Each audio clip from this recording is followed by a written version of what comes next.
Good morning, Quadcopter 101 here, and today's shout out goes to Evo Sagara. Evo was first to say first in one of my recent videos and thus wins this shout out. So congratulations. Good morning, Quadcopter 101 here with a neat review of something neat. I've been actually having a good time with this down in my basement. This is a lot of fun, this one.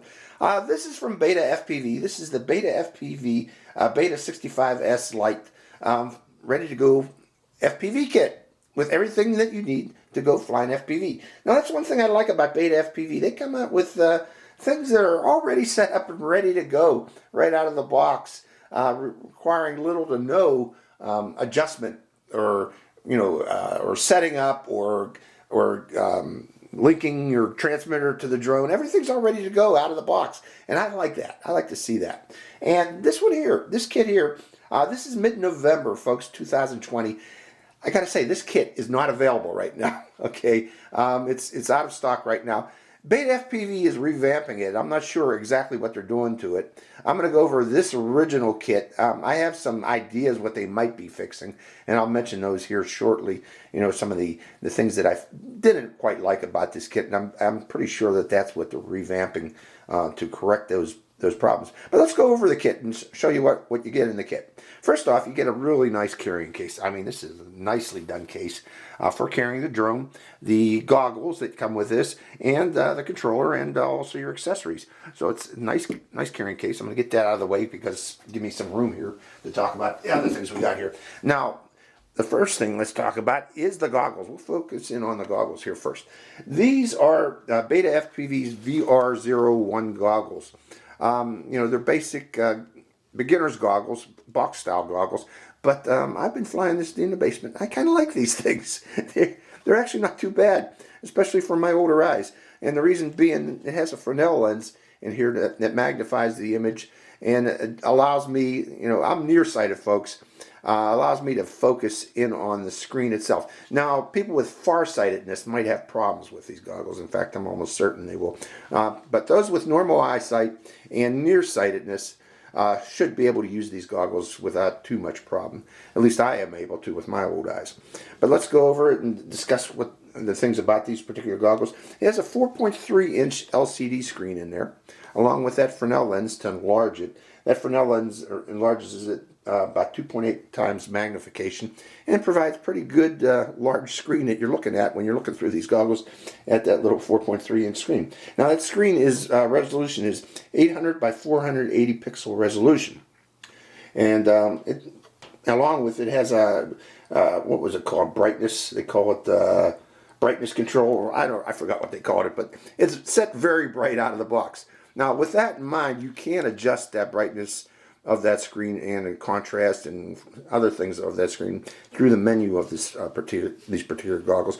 Let me turn it on right now and show you that menu.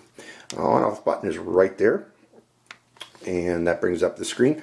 And with a short press of that on-off button, brings up the menu. And you can, let me see if I can bring it up so you can see that. You can just press it again. Brightness, contrast, sharpness, backlight, that's the one I'm talking about. Volume, recording size, recording sound. You can record sound with this. You can also play sound, by the way. Recording time, format, language, default, and the version of this particular screen. Now, I mentioned recording time. This does have capability of recording video, okay, with these goggles, and that's actually not too bad for the price of these particular goggles. Let me go over other things on this. We'll go over the buttons first. Oh, let's go over the antennas. It's dual antenna system. I don't think it has dual receiver, folks, but it does have dual antenna to help improve reception. Buttons on this. This is your search button. It has automatic search capability. Quick press, and it'll go into searching through all the bands. And how many bands? I believe it was 5 bands. Hold on. Yeah, I was right. 5 bands. They are A, B, D, E, and Raceband are available with this. Inside it has a 3.7 volt 2000 milliamp hour battery that is charged through this micro USB port right there. That provides up to 2 hours of playtime with these particular goggles. I mentioned it has an SD card slot, and again that's for for recording video and also for playing back video. You can play back video through this. You can also switch to AV mode by a long press of this button here. The search button, if you hold it down, it'll switch back and forth between FPV reception mode and AV mode for playing back video through the goggles. Additionally, you can, by this button here, brings up the menu, and a long press of this button turns the goggles on and off. It does have AV input, I believe, right here if you're in AV mode, if you input it, or if you're playing back, you can use headphones with this as output. This will be an AV output port. And again, I mentioned it also has a speaker right there if you wish to use the speaker. This particular, again, is for charging this microUSB, and again you have the microSD card slot here. Now again, it has a record button that you activate by pressing this button here, and you can search here, and right now it's recording, even, oh yeah, I got it turned on, but I don't have a card in there, folks, so I'm going to turn this off right now. And also you can, in addition to using the search button here, you can manually change the bands by pressing this button here, or manually change the channels between the bands by pressing this button here. So overall, these are not too bad of a goggles considering the price that you're getting them for. I believe these run for about $55, but you know, they're bundled with the kit. I think you're getting a little bit of a deal here, a good deal. With the total kit price, I believe comes out to, right currently, I think it was around $128. So keep in mind you're also getting the drone and the controller. Okay, let's talk about the drone that you get with this. This is the Beta65S Lite. It's a little 25-gram drone. It does not require, because being 25 grams, I don't think there's any country that requires registering this. Well, I take the exception to that. I know there are some countries that have exception with cameras, so keep in mind this is a camera drone. So those countries that require registration of camera drones, this might require registration. But most countries in the world do not require this to be registered. Let's go over it. First off, it is a brushed motor drone, 65mm brushed motor drone. I know a lot of you out there poo-poo brushed motor drones, but I think that's a mistake. These are excellent drones for beginner flyers. If you're a beginner, or even an intermediate flyer, likes to putter around indoors, this is a good drone to start because, first off, it's inexpensive, and being a brushed motor drone, it's really not super powerful that you're going to get extreme speed on it, and with that extreme kinetic energy where if you smack into walls you're going to break those brushless motor drones. This one is pretty impact resistant. You know, I banged this around the house already. I've done about 24 flights just playing with it down in the basement, and I smacked into the walls quite a bit, and it's still running great. You know, looks great out of the box. So, you know, don't poo-poo brushless motor drones. They're good. And even if these brush motors do wear out, they are easily replaceable, and you can get replacements from BetaFPV and just plug them in. They're just plug-in motors. Okay, you unplug it, slide the old motor out, and slide the new motor in, plug it into the board, and away you go. With that in mind, these are 7mm by 16mm motors. Brushed motors, so in case you do need to get replacements from BetaFPV, that's the size of those particular motors. Okay, let's start from the top down, going the other components on this particular quadcopter. Let's talk about the camera. This is a BetaFPV C01 FPV camera. It's 800 TV lines. Resolution of this camera. It has really good dynamic range, actually. I could tell from flying in my basement, you know, flying through shadowy areas and bright areas, it maintains a pretty even look in the flying between those particular areas. So, you know, if you're going from bright area to dark area, you know, you're going to be able to see into that dark area as you fly into it instead of looking into darkness. So I like that. Let's talk about the flight control board that comes with this. It is a light brushed V2 flight control board.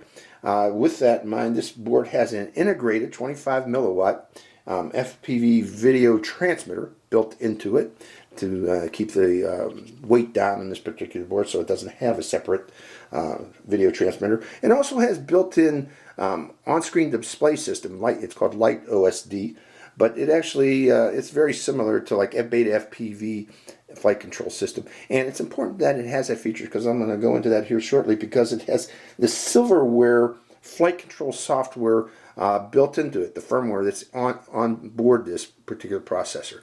Now you can't edit that flight control software using BetaFPV. Okay, if you want to modify the PIDs, you're going to have to use the on-screen display system. on this, and you are able to do such, the same way you do it on BetaFPV, where you take the you connect the drone to the controller and turn on your goggles and move this throttle up and to the left and push up on the pitch roll stick, and that brings up the on-screen display system. And then you can go in there manually or with your goggles and your controller to modify the PIDs and also modify the rates too if you wish to do so. Even though you can't connect this to BetaFPV, you can also modify the switches too in using the on-screen display system. It's actually a pretty nice setup the way they got it in there. Maybe I'll display it when we go flying down in the basement later, but it's actually a nice setup. They're LiteRadio. But again, you cannot connect this to Betaflight. It does have a microUSB port on the bottom here, but that is for flashing new firmware on here. If there's an update to light brushed firmware, that's how you do it. You do it through that microUSB port down there. Let's talk about other things on this. It has an integrated Bayang receiver on board this system. Okay, so you are going to need a Bayang protocol transmitter, and that's what we got here. I'm going to talk about that transmitter here shortly, but it also can support external S-Bus or DMX receiver if you wish to install your own micro receiver on board this to use a different transmitter with your particular drone. It is a 1S powered drone, but don't be fooled. That 1S gives this thing plenty of power, and the 1S batteries that they do give you with this include two, at least I got two 300 milliampere hour BetaFPV LIHV batteries with this particular drone, and it gives it about I think it was about 3 to 4 minutes of flight time per battery. You also get a control or a battery charger here, and this lights up. It has actually a little LED display here. When you plug in here, maybe I can display that right now by plugging in a battery to show you that. Plug in one of these batteries into one of these output ports. Yeah, there you go. So it tells you what the battery voltage is on the battery as you're charging it. So that's pretty neat in itself. And one of the things you get with the drone, you get a spare set of propellers for it and a prop tool to remove those propellers in case you need to replace a propeller on that particular drone. Okay, let's talk about the transmitter. This is the BetaFPV LiteRadio 2 transmitter. Now this is available in either Bayang protocol or it's also available in FR-Sky protocol. Now the one that's bundled with this drone, the Beta65S Lite, is Bayang protocol, at least as of this date, mid-November 2020. Okay, I'm going to mention why I think they might be changing that in the future here shortly, but they might be. I might be wrong. Okay, I'm just speculating. But let's talk about this particular transmitter. Again, it's Bayang protocol. It is also OpenTX firmware on board this particular transmitter. It's 8 channels, so you got throttle, yaw, pitch, roll, and these 4 switches here. These 2 switches are 2 position, and these 2 switches are 3 position. But they're actually being used as 2 position switches with this particular drone. I'm going to go over that here shortly too. The gimbals on this, they have a really nice feel. These gimbals aren't too shabby. At least I kind of like them. Okay, but notice there are no trim controls on this particular thing. So additionally, it is powered by a 350 milliampere hour 2S battery, which is placed in there, plugged in there. But you can't charge this. You can either charge it individually through the balance port on that particular battery, or you can leave it plugged in and charge it through this micro USB port right there. And notice it has a little output port here. I believe that you can, I haven't tried it yet, but this looks like an output port that could be used with a simulator program. So I'm gonna have to confirm that, but don't take my word for it right now. But it does look like it has simulator capability. In the future here, in the comment section, I'll go over that in case it does. Let's go over the buttons on it. This particular button here is for turning on and turning off the controller. Okay, let's go over the switches on this particular controller. Notice there's 4 switches. This first switch here, switch A, is your arming switch. away from you, the drone is disarmed, but if you bring it toward you, that arms the drone. This switch here, switch B, is for selecting angle mode. Let me talk about real quick about the modes available on this before we go into that. It has quite a few different modes that are available. One is acro, of course. We got acro where it has you can flip the drone over. You know, there are no angle restrictions on the drone. You pitch it forward, it maintains that position unless you adjust, the pitch even further. But there are, again, no angle restrictions with acro mode. It also has angle mode, which does have angle restrictions, along with self-leveling. So in case you give it input and give it some pitch and let go of the stick, it will automatically self-level. Additionally, in angle mode, you cannot not exceed a certain angle. It's a predefined angle, I believe it's 30-40 degrees, and it won't let you go further than that unless you release the switch or the stick, and it will self-level along with a roll. It won't exceed a certain roll angle in angle mode. Now, with that in mind, it has a third mode called race angle. Now, what is race angle? Race angle allows you to, it does have angle restrictions in roll, but there are no angle restrictions in pitch. You can actually roll it over if you wish, or roll it backwards if you wish in race angle. It also has race horizon. Now, in race horizon, it's self-leveling in roll, but it's acro in pitch. Again, if you can flip it over. But it's also, there are no angle restrictions. Even though it's self-leveling in roll, there are no angle restrictions in roll, which means you can roll it. But if you let go of the roll stick, it should automatically self-level. Okay, and finally, it has horizon, which is self-leveling in both pitch and roll, but there are no angle restrictions in either pitch or roll, where you can either flip it or roll it upside down. And the way to select those, let's go over that. Let's go back to the controller again. Again, this is for selecting angle mode. And you leave these switches back. To go into angle mode, you bring that one all the way forward, and again, that gives you self-leveling on the drone in pitch and roll. But there are angle restrictions in pitch and roll. And if you pull forward on switch C while in angle mode, that puts you into race angle mode, where you got acro capability in pitch, but angle capability in roll. Now, if you bring this third, or switch D forward, that puts you into race horizon, where you have acro capability in pitch, but horizon capability in roll. So it's self-leveling in roll, but you can flip it over and roll if you wish. And finally, if you turn this switch off and have angle on, and you bring switch D toward you, that is just base horizon mode, where you have self-leveling capability but have no angle restrictions. So let's talk about that race angle and race horizon real quick. Why would you want to use that? Well, that's an intermediate mode, or intermediate for acro. Acro is kind of difficult to learn, especially indoors, folks. But using that race angle, let's just talk about race angle for now. Again, you have acro capability in pitch, so you can set yourself a certain degree of forward pitch, so you got constant speed moving forward, and that lets you focus strictly. You have angle, you have self-leveling capability in roll, so if you can fly that, what I'm trying to say is you don't have to worry about messing with the pitch. Set yourself a slow pitch forward in acro, and then all you do is focus on yaw and roll to turn the drone. So that's where race acro comes in. That's intermediate mode between angle and acro to practice.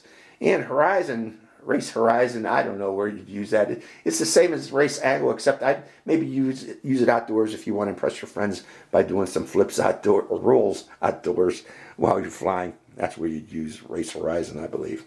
So, oh no, it's a nice kit. What they're giving you here, I forgot to mention this. This is for charging your controller or your goggles. But overall, this is a nice kit. Beginner's FPV Learn to Fly kit. I kind of like it. Ready to go. Let's take it down to the basement, and I'll talk about it more as we're flying down there. So let's go for a flight, folks. I'm sorry, folks. There's always an oh, by the way, that I forget to mention before moving on to the flight. And that, in this case, it's the Bayang protocol on this transmitter I want to talk about, and a Bayang receiver on here. Now, this transmitter is available from BetaFPV in two different versions, either with the Bayang protocol or with FrSky D8, D16 protocol. Again, the one you get with this drone is the Bayang protocol. And with that in mind, every time, now the way to bind this to the drone, there's a little bind button in the back, okay, that you have to use a pen to push in. And every time you bind this particular drone, or turn on this drone, I'll show you, every time you turn it on, okay, and then turn on the transmitter, or turn the transmitter on and then plug in the drone, it doesn't automatically bind to the drone, is what I'm saying, folks. What you need to do is press this bind button in the back with a pen, and then you'll notice flashing on the controller and on the drone, and then it binds. And you need to do that each and every time you plug in the drone. Let's see here. See, now I have control when I turn an arm, and arms the drone. So what I'm speculating is, folks, that what they're doing with the upgrade to this, which is coming out in mid-December, is, I'm speculating this, I could be wrong, but I'm hoping this is what they're doing, is including an FrSky receiver and FrSky mode, providing the FrSky version of this transmitter, so that you don't need to bind it each and every time you turn it on.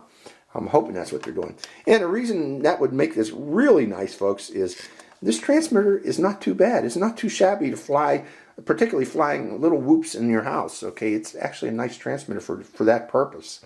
So if you had an FrSky version of this, if this came with an FrSky version, that would make this a much more attractive system, in that you could use this with your FrSky whoops. So I'm hoping that's what they're coming out with, but I could be wrong. But now let's take it down to the basement and fly it. So I hope you enjoy this flight. Good evening and welcome to Quadcopter 101's indoor flight test facility down in my basement. Okay, with the flight of the Beta65S Lite FPV kit. Okay, to get this in the air already, what I needed to do was turn on the transmitter and hit that, and also plug in the drone to its battery, and then hit that bind button in the back of the transmitter that I showed you in the tabletop review. Now we're ready to go, and to get into the air, I need to make sure that the throttle is all the way down first, and then hit the arm switch, and then give it a little throttle, and we'll take to the air. Okay, getting it up a little speed here. Well, I don't want to go too fast down here in the beginning here, folks. We're going to take it easy here, just to get some a feel for the drone. Now we'll go up and over my jacuzzi, which I have not yet used. Got to get rid of that thing. I don't think I ever will use it, to tell you the truth, folks. Came with the house. Let's talk about the Beta65S Pro. Now again, this drone, I feel, is best for people who want to learn FPV flying. Whoa, careful. People who want to learn FPV, and on top of that, for folks who want to learn how to fly acro. This is a nice little acro trainer, I gotta admit that, folks. Now, if you want to learn acro, I suggest that we're flying slowly right now, I suggest you fly slow like I'm doing right now, okay?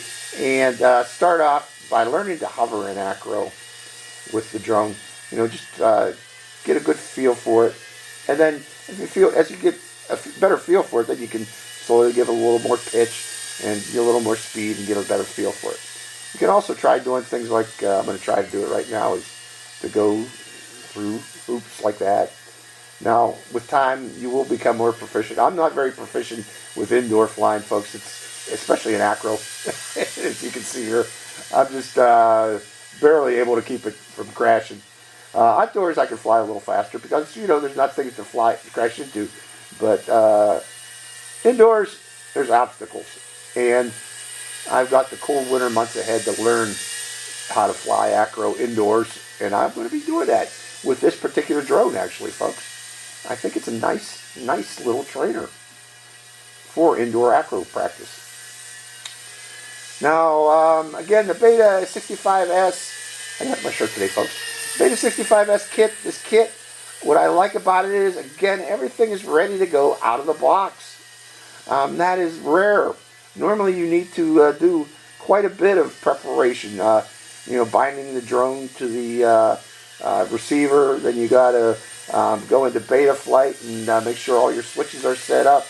All that's been done for you with BetaFPV. They've done it with this kit.